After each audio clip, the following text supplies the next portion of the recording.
ഏറെ നാളായിട്ടുള്ള പരിചയമുണ്ടെങ്കിലും വളരെ അടുത്തൊരു വർക്ക് ചെയ്യുന്നത് ഈ അടുത്ത കാലത്താണ്.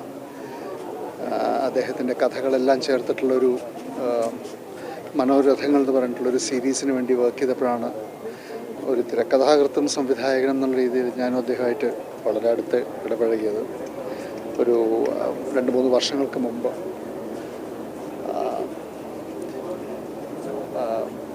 വല്ലാത്തൊരു അനുഭവമായിരുന്നു അത്. എനിക്കൊരു അദ്ദേഹത്തിൻ്റെ അവസാന കാലത്ത് എങ്കിലും ആ ഒരു ഭാഗ്യം അത് എനിക്ക് കിട്ടി. അദ്ദേഹത്തിൻ്റെ കുടുംബമായിട്ട് വളരെ ക്ലോസ് ആയിട്ട് അതിൽ വർക്ക് ചെയ്യാൻ പറ്റി. അദ്ദേഹത്തിൻ്റെ ശ്രീമതി ഇതിൽ അഭിനയിച്ചു. ഞങ്ങളെ സംബന്ധിച്ചോളം ഒരു കാരണവരാണ് എല്ലാ അർത്ഥത്തിലും. ഒരു വള്ളുവനാട് കാരണവർ. എൻ്റെ അച്ഛൻ്റെ സഹപാഠിയായിരുന്നു വിക്ടോറിയ കോളേജിൽ പാലക്കാട്. ആ അർത്ഥത്തിൽ കൂടിയൊരു ബന്ധം ഉണ്ട്.